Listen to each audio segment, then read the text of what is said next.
اللهم صل وسلم وبارك على سيدنا محمد عليه افضل الصلاة والسلام.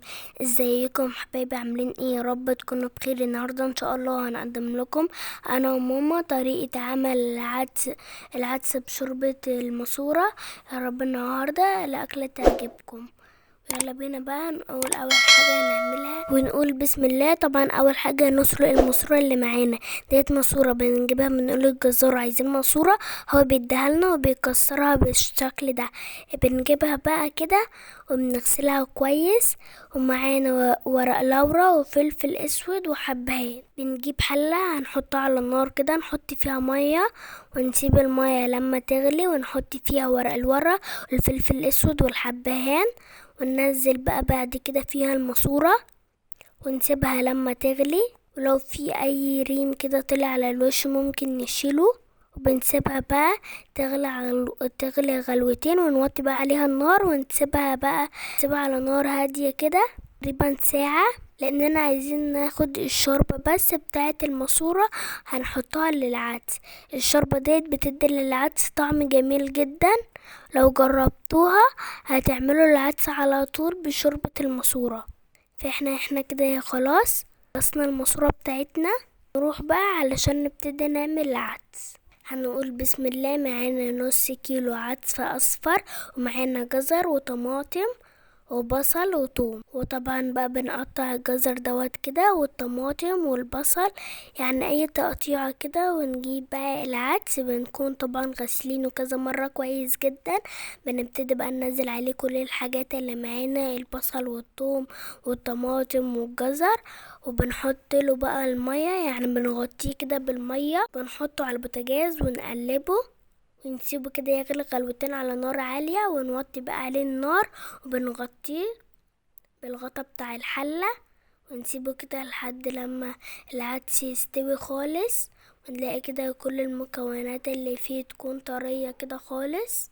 بنسيبه بقى يبرد علشان هنضربه في الخلاط بعد ما يبرد، يعني مش هينفع تحطيه في الخلاط وهو سخن، لازم نسيبه الاول يبرد شوية. اول ما تلاقيه برد بتحطيه في الحبة حبة كده، تحطيهم في الخلاط ونضربهم كويس لحد لما يكون ناعم كده معانا. ونجيب بقى حلة نحط فيها معلقة زيت ومعلقة زبدة، لو حابة تعملي بزبدة بس او سمن او زيت بس ممكن. ونكون بقى مقطعين بصلاية صغير نحطها على الزيت، ونفضل نقلب بقى كده فيها لحد لما البصلة تصفر كده معانا. بنطلعها بقى وبنحطها في طبق، وفي نفس الحلة بنحط حبة شعرية ونحمرهم، ونفضل بقى برضو نقلب كده فيهم شوية لحد لما نلاقي الشعرية اتحمرت كده معانا. بنكون بقى ضربين العدس في الخلاط جاهزينه معانا. اول ما بنلاقي الشعرية احمرت نبتدي بقى ننزل بالعدس كده على الشعرية، ونحط كل كمية العدس اللي معانا على الشعرية. طبعا بنضربهم زي ما انتوا كده مش شايفينه معانا، بيبقى ناعم كده خالص. بعد ما بنحط كمية العدس اللي كلها على الشعرية، طبعا بنحط توابل ملح وكمون وكزبرة. طبعا التوابل حسب الرغبة، والملح هتدوقيه، ولو لقيتيه محتاج ملح تاني بتقدري تحطي. وطبعا بنخفف بقى العدس بشوربة الماسورة اللي معانا. وطبعا الشوربة صفيناها من الماسورة، شايفينها معانا بيضة اهي وشكلها كده حلو. بناخد بقى حبة من الشوربة ديت بنحطهم على العدس. طبعا بتخففي بقى العدس زي ما انت ما عايزة بالشوربة، تحطي كمية الشوربة اللي عايزاها، تقلبيها بقى وتغطي كده عليه. بتغطي كده غطا الحلة كده على العدس، وتسيبيه يستوي على نار هادية علشان كمان الشعرية تستوي.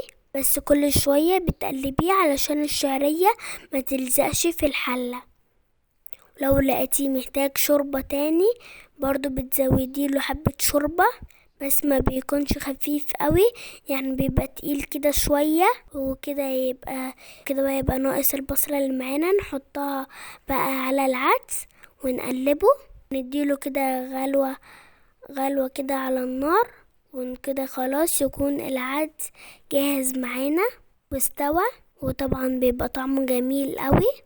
لو عملتوه طبعا بالشوربة هتحبوه قوي، وهتعملوه بشوربة المسرو على طول، وان شاء الله يعجبكم.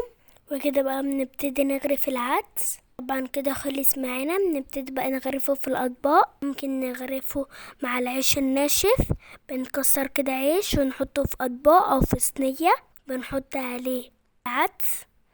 طبعا بتقدميه بالطريقة اللي تعجبك.